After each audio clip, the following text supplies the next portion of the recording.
We won't tell. Good evening, everyone. Welcome. Thank you for coming and joining us for the learning of Torah Hashem, Ezra Hashem Yisbarach. As always, we start with appreciation to TorahAnytime.com for giving us its worldwide platform. We thank Kol Halashon for giving us its pure global network. We welcome those that are listening to us on Zoom, our subscribers, those that are watching us on YouTube, and those that are here with us here in our flagship station at the Agudas Yisrael Beis Zev of Fairways Lakewood. Tonight, we have two very special sponsors. My dear Talmud Nachman Chapler, Lili Nishmas, Leah Bas Reb Chaim, whose yard site is Gimel Nisan.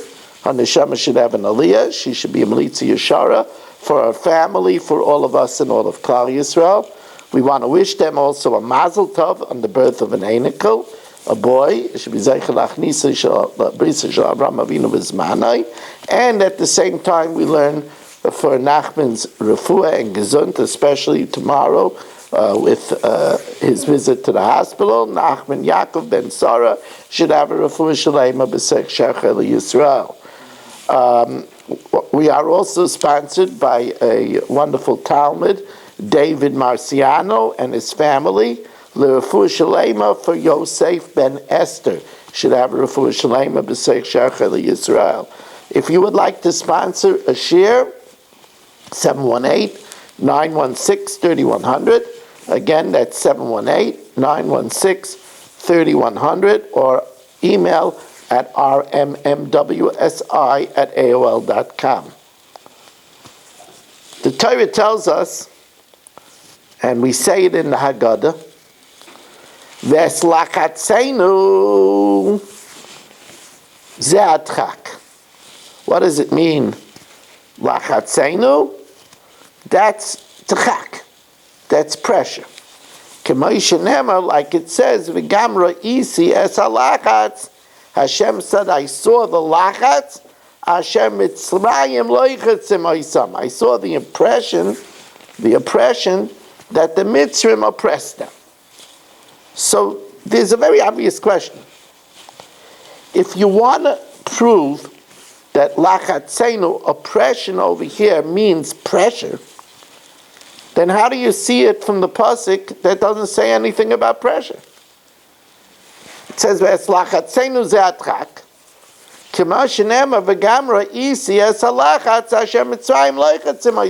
That pasuk just says lachatz. Doesn't say anything about pressure. So how can we see it from that pasuk? So the Ben Ish Chai, in his Haggadah Shel Pesach, asked this question.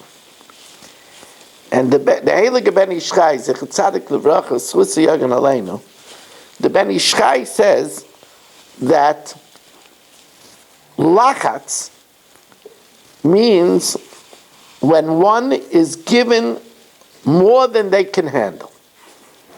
That's lachatz. Lachatz is when a person is overwhelmed, when they're given more than they can handle. Dechak is a higher madreg. That's when they're given more than they can handle and they're already fatigued and weary. So if you're given more than you can handle, and on top of it you're fatigued and weary, that's the chak.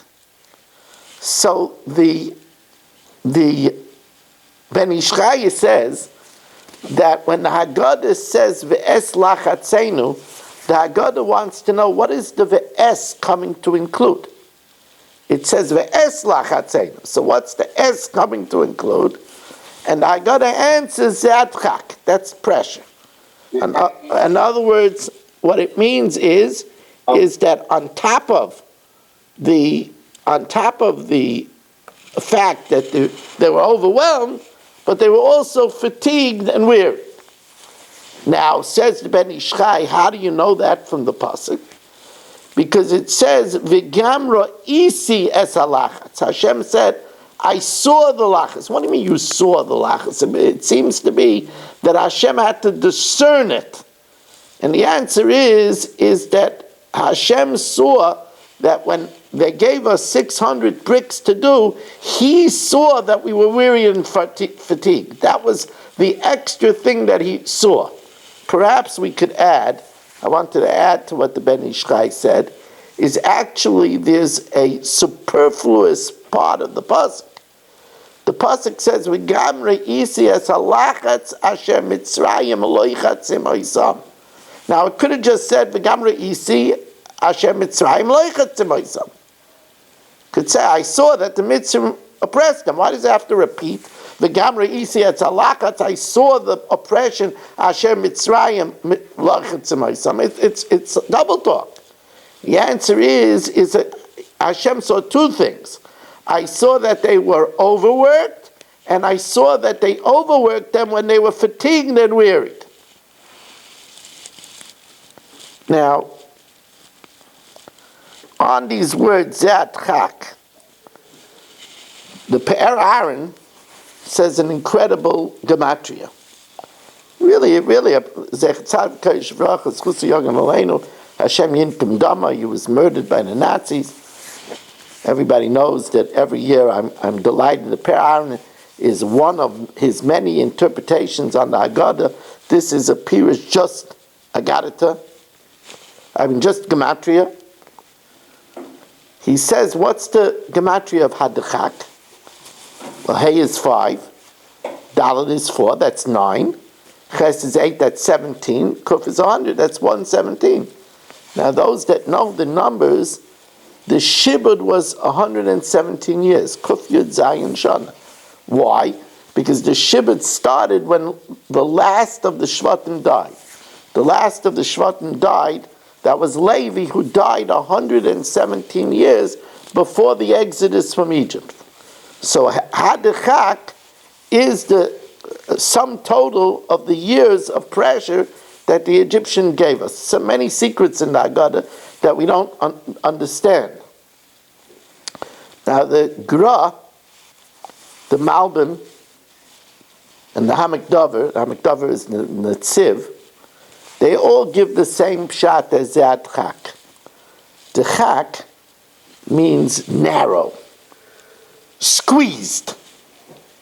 And the Vilna Gaon, the Malbim, and the Hamikdavar, all three explain that this is the ghetto conditions that we lived in Goshen. Here we were, Paro assigned us Goshen when we were a family of 70. With the incredible birth population of Shisha Bekeres Echad, having 6 children at a time, all the time, we exploded into millions. And Paro still kept us in the little Goshen. And that cramped life, which they say, it causes shiftless vidas kesara. It causes lowliness, and it causes not being able to think clearly. This was also the dechak. By the way, I mentioned the Malbim in Ramintz's wonderful sefer from his reminiscings of Rav Moshe. He mentions that he once said to Rav Moshe casually that there are some people who question the Malbim.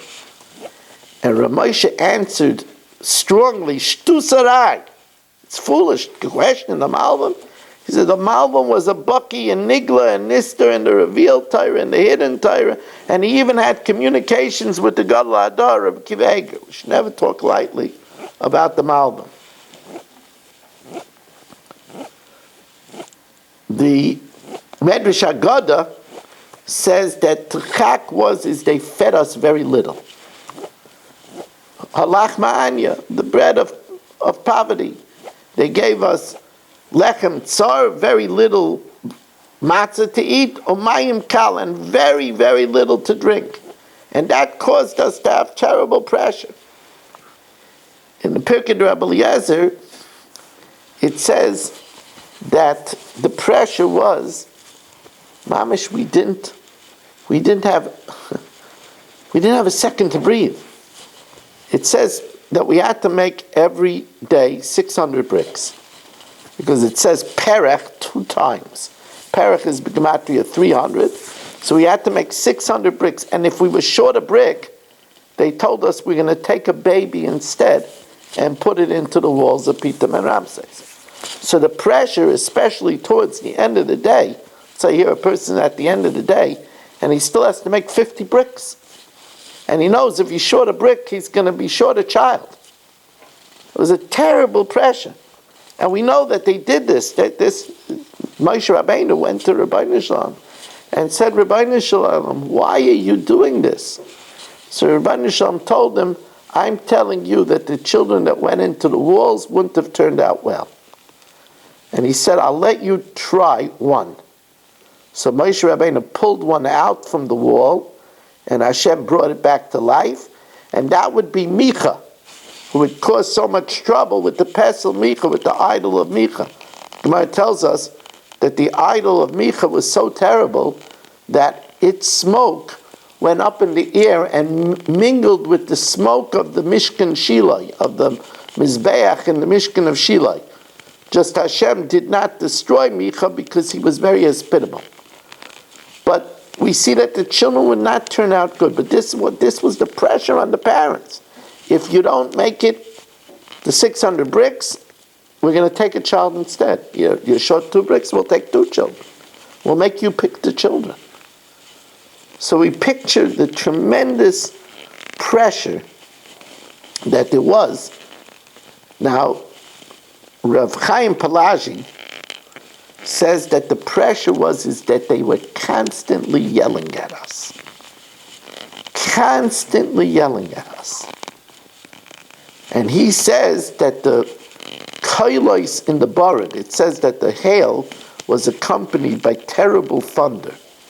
He says those kailos were mida keneged mida for the yelling of the mitzvah. We know that others learn. I once told you that the Avud Raham says that the worst makkah was the makkah of Tzvardeya. And that's why it says Tzvardeya 10 times. In the Torah it says Tzvardeya 10 times. It was worse than all 10 makkahs.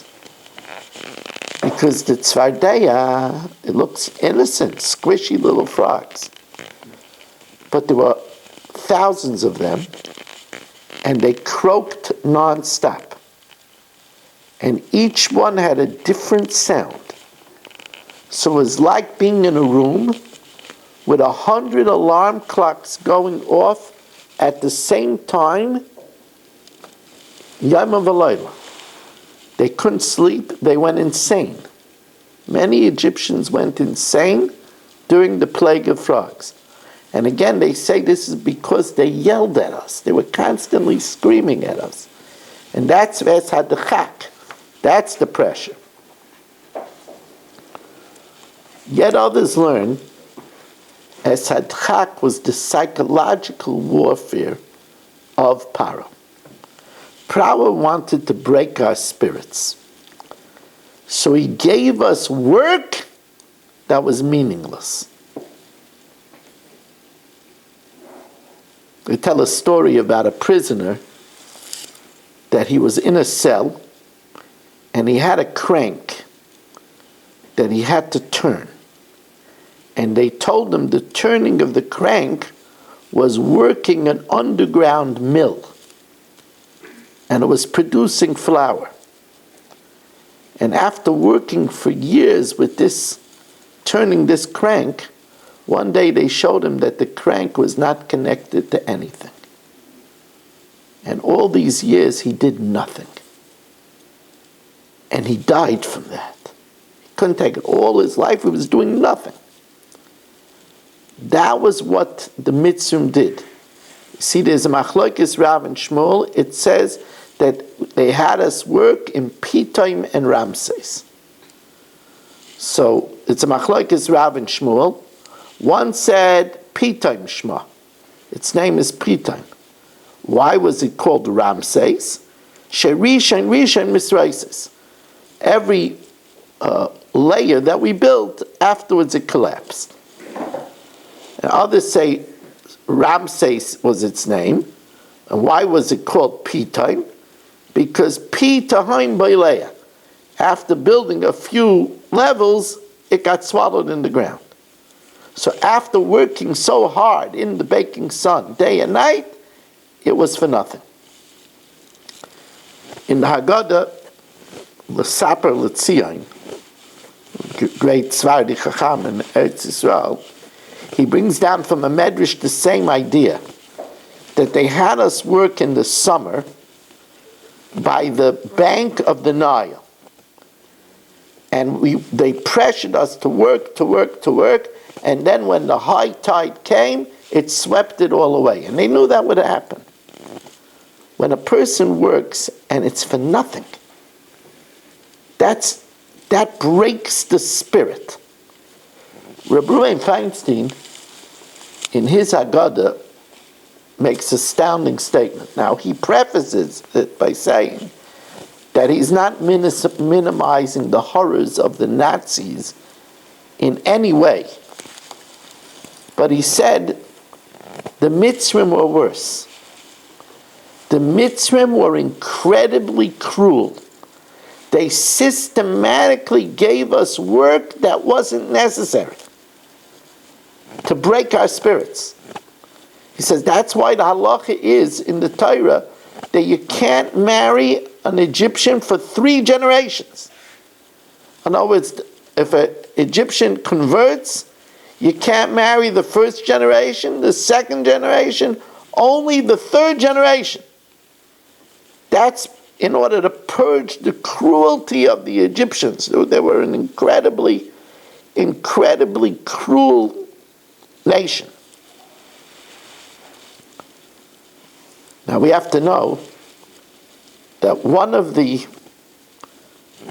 reasons why we have to know all the different explanations of dechak, of pressure, that we were in this cramped ghetto, that we were starved, that we were yelled at, that we were subjected to such cruelty, that we had such pressure that if we didn't make the 600 bricks, they're going to take a baby instead, is that the whole Haggadah is a thank you to Hashem. That if Hashem wouldn't have taken our ancestors out of Mitzrayim, we would still be Anu, Vanenu, Vanenu, our children sitting at the table, our grandchildren, would be still Mishubanim Ayinu Lepara. We would still be subjugated to Para and to all of these horrors. How thankful we are to Hashem on the night of Pesach that He took us out from this horror house. Now,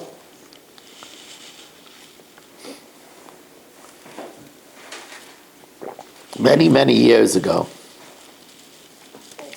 I mentioned this to my veteran Talmidim before, but I want to develop the theme much more this year.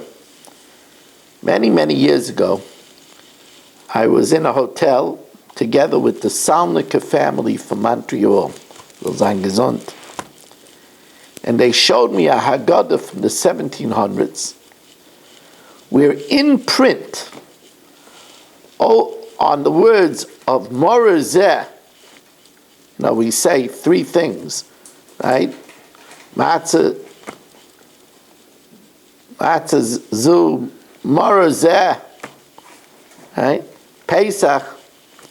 So over the words Morazeh, it said in Hebrew, Noyagin litzbaya el ishtay. It's a minute to point at your wife.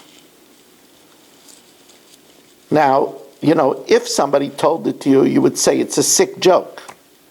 It's one of those wife jokes, But it's in print in a Haggadah from Frankfurt, a Yekish Haggadah from 1776. So what's pshat? I remember he said to me, Rabbi Weiss, could you talk about it? What's pshat in this strange inscription? Now this is especially disturbing because God forbid somebody, here his wife just worked her head off for a month to clean the house, to go shopping, to prepare a beautiful Seder, and then he comes to Morazeh, this bitter thing, and he points at his wife. she had a gun, she'd shoot him. That doesn't sound at all like the spirit of the Seder. I'm going to tell you a story. This story was said over by a grandson of Rabbi Yamin Rabinowitz. Rabbi Yamin Rabinowitz was a dayan on the Bedatz, on the Bezin Tzedek in Eretz Yisrael. And he was very makpid. There are different schools of thought, but he was very makpid to eat the Afrikaim before Chatzos. This year Chatzos is a little later, it's 4 minutes to 1. It's a little bit, gives more time, but many years it's 4 minutes to 12. And to eat that means they have to be finished the Seder, you have to be finished Matzah Moreh and Kairach, the Shulchan Aruch, to get to the Afrikaim. But he was makpid to get to the Afrikaim by Chatzos. 1 year, they got delayed, there were a lot of grandchildren, they were all asking Manishtana, and it was 20 to 12, and they were about to start Shulchan Aruch. So the grandchildren were hurrying up to bring, quickly the main meal so that the Zayda could finish and bench and eat the Afrikaim before Chatzos. All of a sudden he calls over the oldest grandchild and whispers to him, this year we're not going to be makbid with Chatzos. So the grandchild was surprised. Zayda, a minig brecht adin. He said, there's no chumrah that's worth risking shalom bayis. The Rebbetzin worked hard to prepare a good meal. We're going to chap, plop, plop, plop, plop, plop. This year, we're not going to be machmed to eat with chatzos. The Seder is a tremendous time of shalom bayis. The Shechina is at the Seder. The Shechina is at the Seder. Shechina is at the Seder. You're going to risk your shalom bayis. Ish v'ish shalom b'neim Shechina shri b'neim. It has to be shalom. You're going to chase the Shechina away.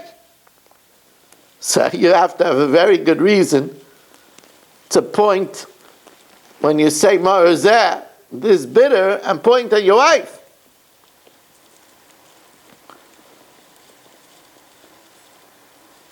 You probably shouldn't do it. Probably shouldn't do it because any answer that you give her, she's not going to like it. But I want to explain the minig. The minig, I thought the answer to this is that the Medrash says one of the diabolical schemes of Paro is that he gave the men women's work and he gave women the men's work. We don't believe in this business that everybody is the same. And therefore, he gave the men the women's work and the women the men's work. Now, therefore, when we say Marazeh al Shemeru Mitzvahs Aviseinu B'chayimru B'veinim B'chol Aveda B'sada with mortar and bricks, who did that? It was the women that did that. So that's why Marazeh pointed at the women. Because the women did that work. The work that we say Marazeh, that's the women. However, there will be people that say, then it should say Noyigin Litzpaya El Hanoshim. It's a minute to point at women. Why does it say Noyigin Litzpaya El Ishtay?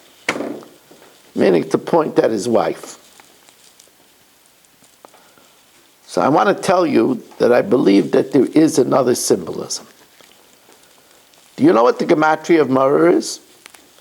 It's a very simple gematria. Maror is 446. It's the same gematria as Mavis. Also 446. Pasuk says, Motzasi eso isha Motzei ani eso isha ma'am Mavis. I found a woman worse than death. More bitter, Mara, more bitter than death.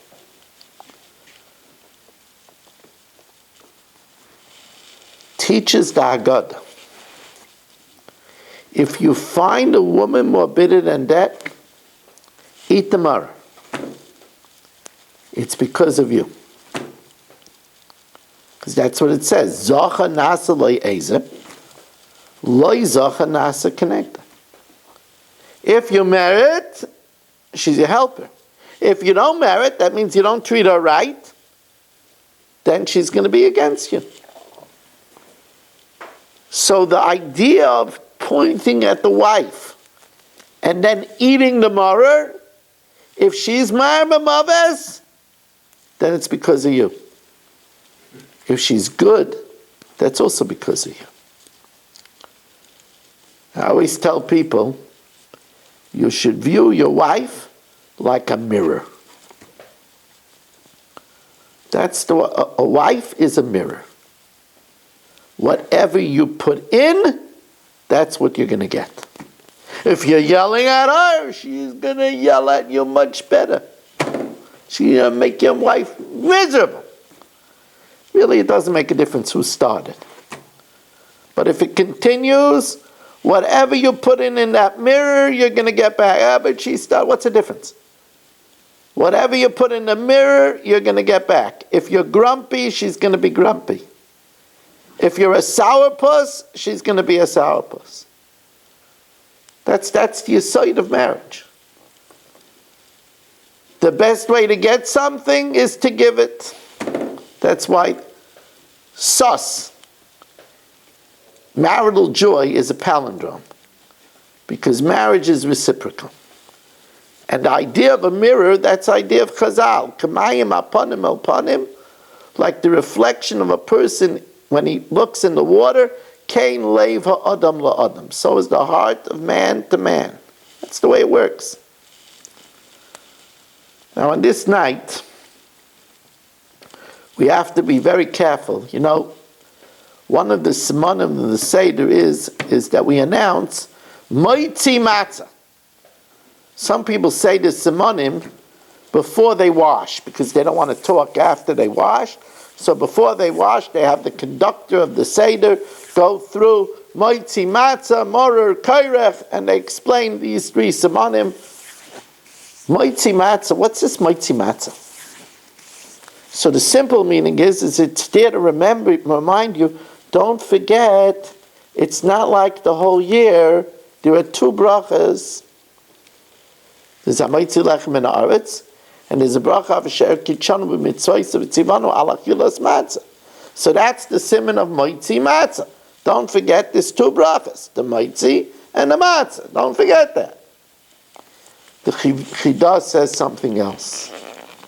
The Chidah says, when we come sitting around and we're starting the meal, Moitzi Matzah, get rid of the fighting. Matzah means fighting.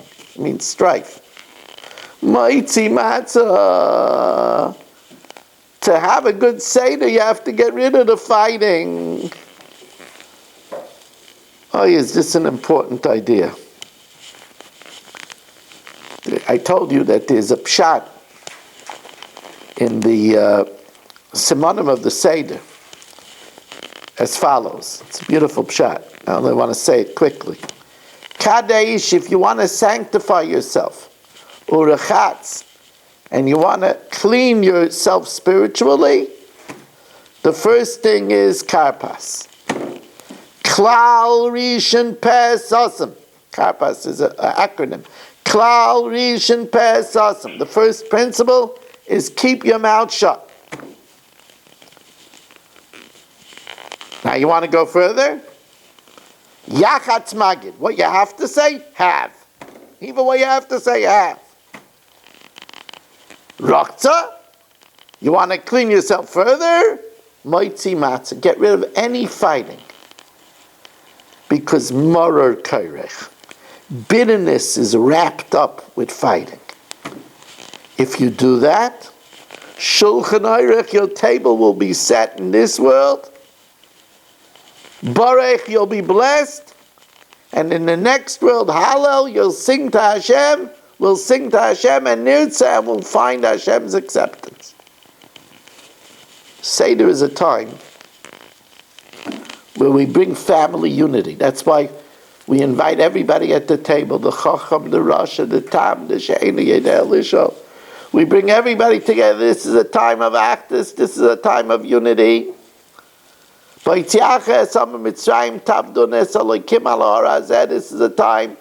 of Ki'ish Echad B'Leiv Echad. This is a time of unity. By the way, I told you about how Maitzi Matzah reminds us, these simonim are to remind us, don't just make, you can very easily just say, Hamaitzi Lechem Min Haaretz, and eat it. That's what we do the whole year. No, Maitzi Matzah. It's 2 brachas. This year, another step of the simonim comes alive. What do we sing? Marar Korech Shulchan Orech. Now really, it's not Shulchan Orech, it should be Shulchan Aruch. It says that you're supposed to prepare the table from way before, so that you should be able to start, that the children shouldn't go to sleep, but not this year. This year it can't be Shulchan Aruch, because it's Shabbos. And Shabbos you can't prepare before. So this year is why it says Shulchan Orech. You can only set the table after Shabbos. Now what about the other years? So the Mefarshim say a beautiful pshat. You're right, it should say Shulchan Aruch, but it wouldn't rhyme. Marar Kairech Shulchan Aruch. So we say Shulchan Orech because that rhymes. Marar Kairech Shulchan Orech. And this year it works out. This year we can't set it before. Now,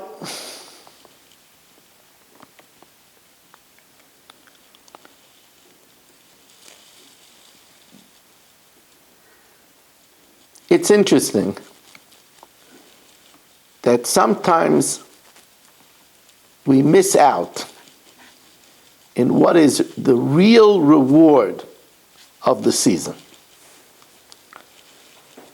The first Baba Rebbe, who Reb Shlomo Ababov was named after, the first Reb Shlomo Ababov, Zecher Tzadik Livracha, Zchus Yagen Aleinu, he once visited the Baron Rothschild, the great Baal Tzedakah, the Baron Rothschild, and the Baron Rothschild showed him a new innovation. He took him out of his house. It was before Pesach. Took him out of his house, and he took him to a small little house, a darkened house, and opened up and showed him a new kitchen, a new dining room, and he said, "Look, this is my Pesach house. Not a crumb of chametz ever crossed its threshold. I'm going to have a perfect Pesach." And he thought that the Baba Rebbe would give him a big yashikayach, congratulations. And Baba Rebbe told him, "You had good thoughts, but I want you to know, my Zayda, the sons of Rav, the Divrei Chaim, wasn't a rich man, but he spent Hain Rav to do the mitzvahs the best way. So why did my Zayda ever make a Pesach house?" So I'll tell you why. You can only be Yaitzi Pesach with the 5 grains. Barley, wheat, rye, oats, spelt. You can't be Yaitzi with rice and millet. You know why? Because the rice and millet can't become chametz. And on something that can't become chametz, there's no kunst to have matzah. The idea is to take a place that has chametz and work to cleanse it and make it Pesachdik. To take a place that was never chametzdik, that's not the challenge of Pesach. Now, of course, there are people that go away for Pesach. There are thousands of people that go to hotels. that is a little bit like the Baron Rothschild's house. So it is true that they're missing out on this challenge of Pesach. However, there are other challenges. Today we have other challenges. We have challenges, then the husbands have to spend an enormous amount of money on clothing. They have to save up money the whole year in order to go away. There are other challenges. But the reason I mention this is that the Baba Rebbe is showing us that there's a lot in the preparation of Pesach. In the preparation of, there is the lachatz that we spoke about. That people are overwhelmed and they're tired and fatigued. Occurs before Pesach. They're overwhelmed.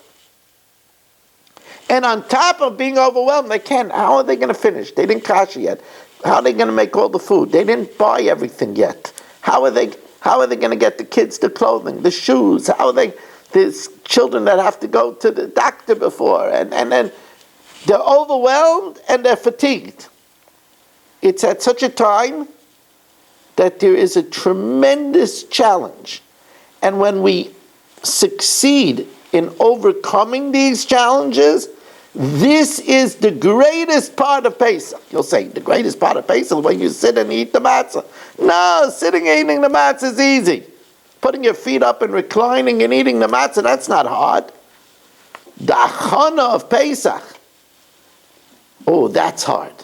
You know, they say over, today there's a lot said about the Bas Ayin. Bas Ayin, Tzadik L'Bracha, people make tikkun for the Bas Ayin. They say that the Bas Ayin's Beis HaMedrash, they wanted to paint it before Pesach. And the Bas Ayin rejected the idea. He said, nope, can't paint it before Pesach. He said, why not? He said, sometimes the house becomes so stressful that the wise husband just goes to the Beis HaMedrash. It says in Pagabach Benuvel Zeh, if you have a Yetzirah, you're Mashchei the Beis HaMedrash. I can't take the Beis HaMedrash away at this time of the year. Of course, the best thing for the husband to do is to help. That's the best thing.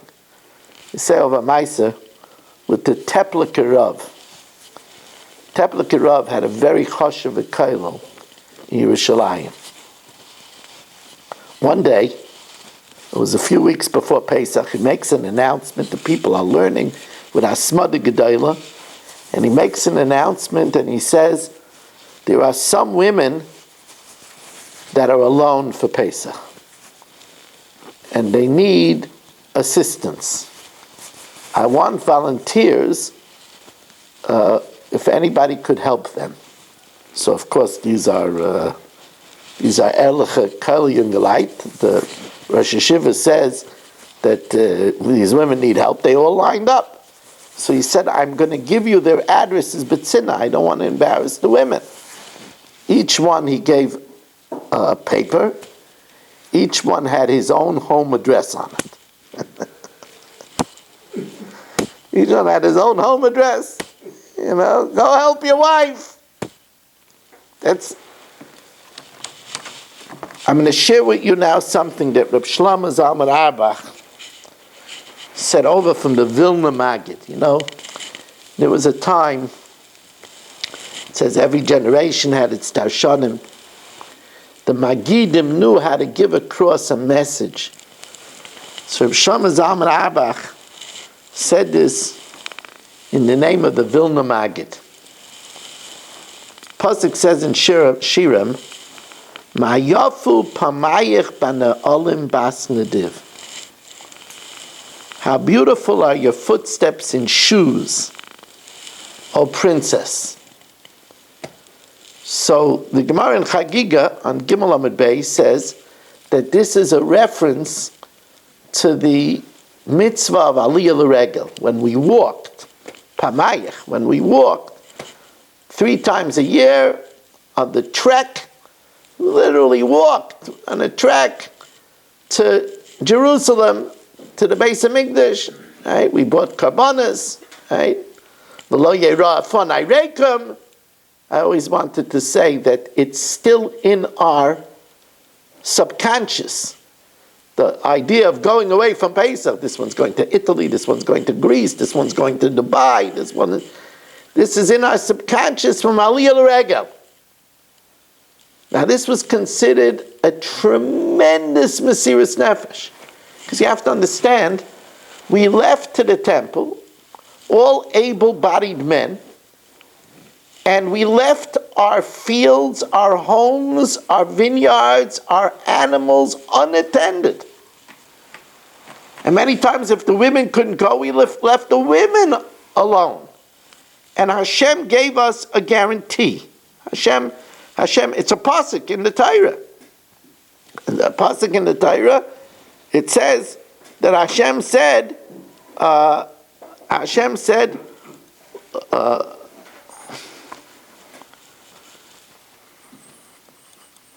just want to quote the exact lashon of the pasuk. The pasuk says, "Lo yachrid ish, lo yachmoid ish es artzecha."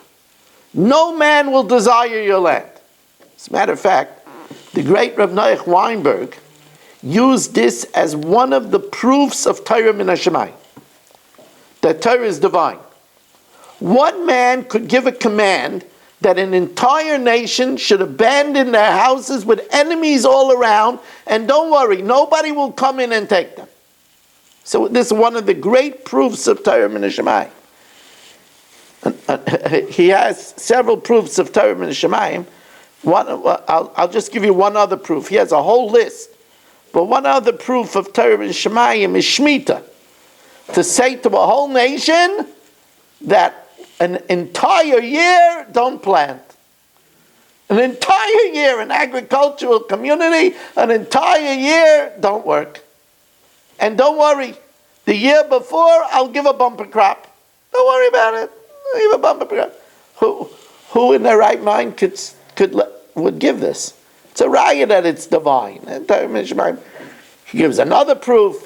He says, it says that there's only 3 species that will have only one of the 2 simanim.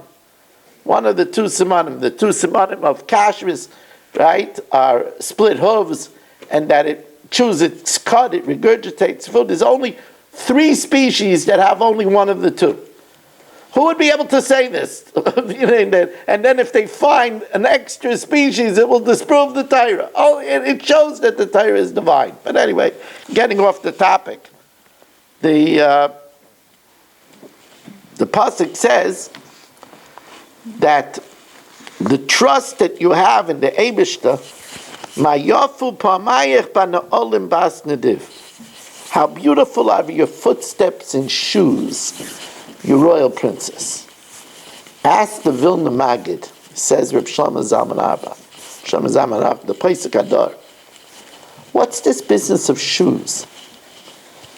When we come to the Beis Hamikdash, as soon as we get to the Har Bayis, we have to remove our shoes. So when we get to the objectives, we're not with shoes. Says the Vilna Maggid, you think the main thing is when you're in the Beis Hamikdash and you're bringing the karbanas? It's when you were taking the trek and you were trusting Hashem and going on the trip and you trusted that your stuff is safe. When you combated that Yetzer Hara, that's what's precious to Hashem. You have to know, we have a theme that the Hasidim say, the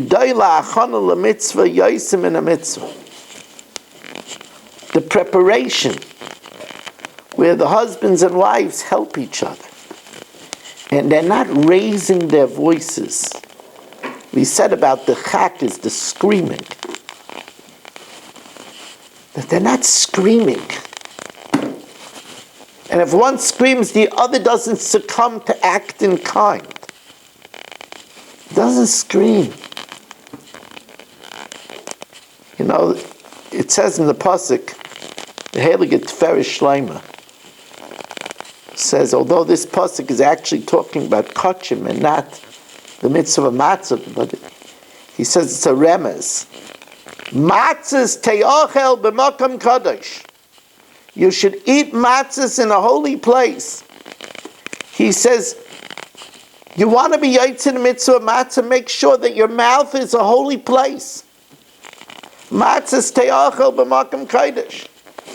Make sure that your mouth is holy. It's not full of yelling. It's not full of anger. It's not full of lashon hara.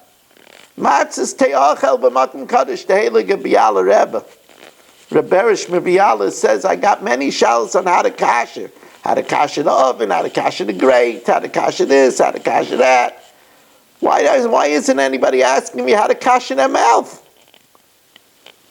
Mouth that did oinas devarim, that hurt a wife's feeling, hurt a husband's feeling, that's the hachana. That's what the Rabbeinu Shalom wants to see. The Rabbeinu Shalom wants to see matzahs te'ochel b'makam kodesh. How are we having atzlacha? Remember, it's so important to remember this word that the Baba Rebbe told the Baron Rothschild.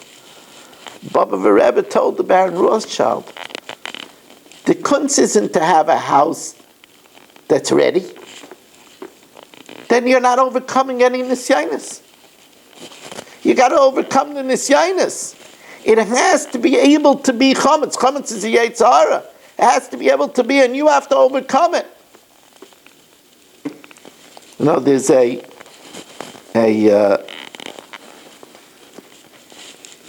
Maimon halacha that we would think has no shaykhs to women at all. It says in halacha, we all know it, Ein neifelen al pneihem reish chodesh Nisan. Shulchan Aruch. We don't do tachnon on reish chodesh Nisan. What does that have to do with women? Women don't even know what tachnon is. Says the Imre Chaim from Vishnitz, Ein neifelen al pneihem reish chodesh Nisan. You have to work on not being crestfallen. Not to be downcast in Rosh Chodesh Nisan. Not to let it overwhelm you. You know, I remember when they came out with the song, Here Comes the Pesach Blues. The Gedolim were not happy with that song. It's a nice song. They weren't happy with it. Because they said that's not the way to ensure that your children will make Pesach properly. You have to teach them what a schus it is to make Pesach. Do you know that in Warsaw, they cleaned for Pesach even though they knew that they would very likely not be alive for Pesach. But still a Yid cleans for Pesach and does the symbolic search of not having chametz, of not having a yetzer hara.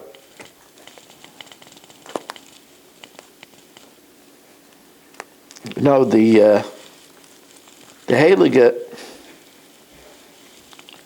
Rabbi Yisachar Dov Mebels, the Heilige Rabbi Yisachar Dov, the Torah of Rabbi Yisachar Dov Mebels, Sechet Tzad v'Kodesh Uvracha Schusi Yagen Aleinu. Mosek Medvash. So he points out a very fascinating thing. He points out that we don't make the bracha of Asher Kitshanu b'mitzvayis of Tzivanu al bir chametz when we burn the chametz. When do we make that bracha? Interesting. We don't make it when we burn the chametz. We make it when we do the bedika. What's pshat in that? Why don't we make it? Okay, this year is more complicated, but this year also we're going to burn the chametz on Friday. Right? Whatever it is, before 11:34, whatever, we burn the chametz. Why don't we make then the bracha of Asher Kitshanu b'mitzvayis v'tzivanu b'chametz? That's not when we make the bracha. When we start the bedika, that's when we make the al bir chametz. Says the Heilige Rabbi Yisachar Dov Mebels, the The battle of the Yetzer Hara is never finished. As long as we have life, the Yetzer Hara is going to get us. We overcome one, there's another Yetzer Hara. The battle will never be finished. But the bracha is in the battle. When we do the B'dika Chametz, that's when we make the bracha. The bracha is when we're working on the challenge of our nisyanis, of our chametz, of our Yetzer Hara. That's when we make the bracha. I always tell everybody that there's a pshat. Al toimer l'kishe'efna eshna. Don't say when I get a chance I'll learn. Shema loy tipana. Now, of course, the simple reason is very good, because don't push it off, because maybe you'll never get a chance. But there's another pshat. Al toimer l'kishe'efna eshna. Don't say when I get a chance I'll learn. Shema loy tipana. Maybe Hashem wants the learning of when you don't have the chance. Maybe Hashem wants that learning when it's hard. The overcoming the challenges, that's the success of the season. The success of the season is Gedayla Achanu L'Mitzvah Yaisim in the Mitzvah. There's greater chances for greatness before Pesach than on Pesach.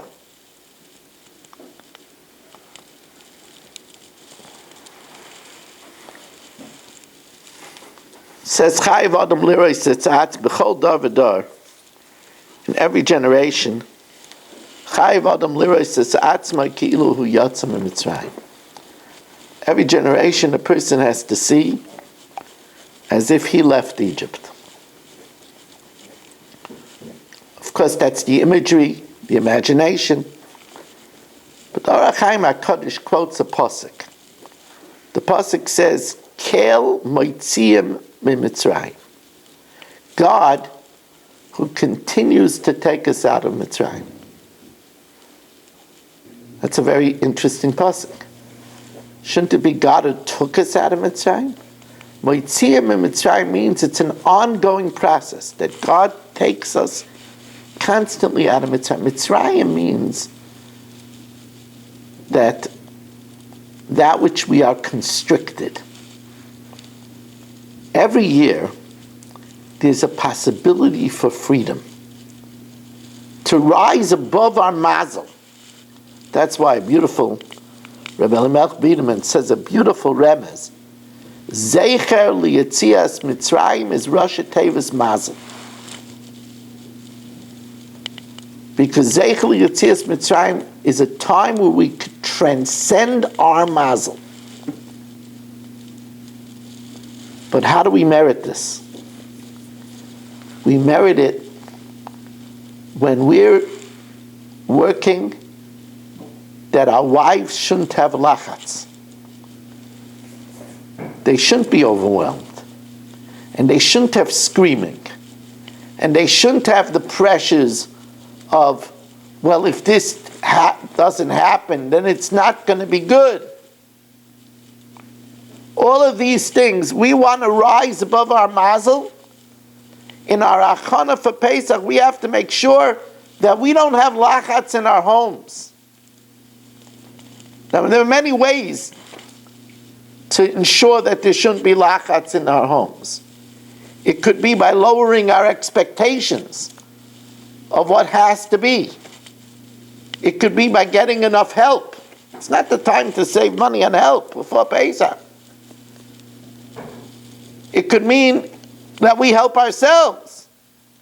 It could mean that we make sure that everything that we say is gentle, even in times of high tension. That's what the Ramban writes in his Igeres, that all our words should be benachas l'kol adam, even to our spouse, or b'kol eis, even before Pesach.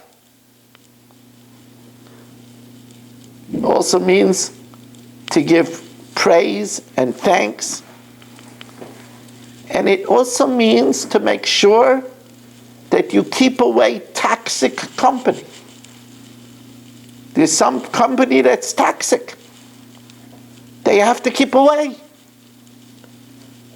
And if it's close family, then you have to ask a Rav Shayla. But a lot of times, there is company that's toxic.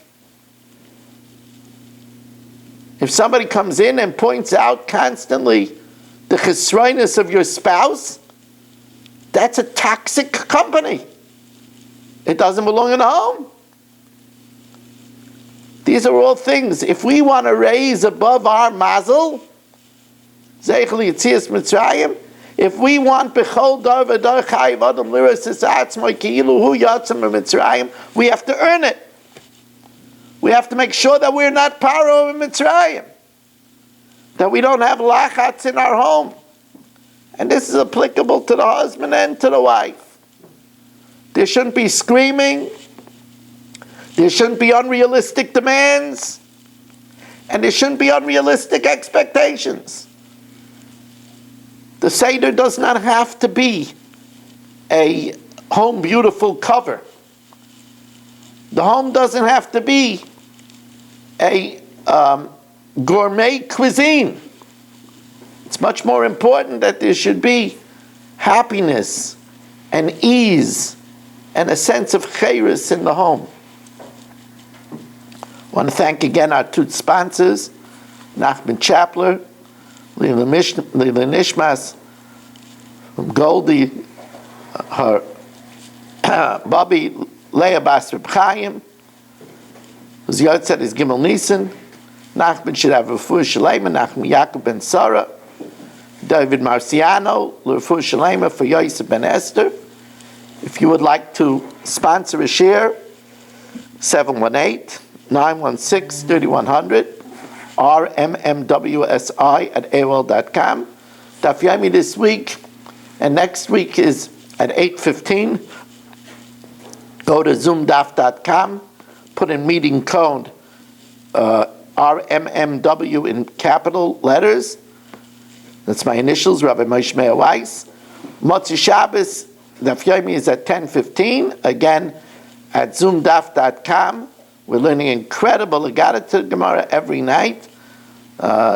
RMMW is the code. We want to thank you for joining us and wish you a wonderful Shabbos.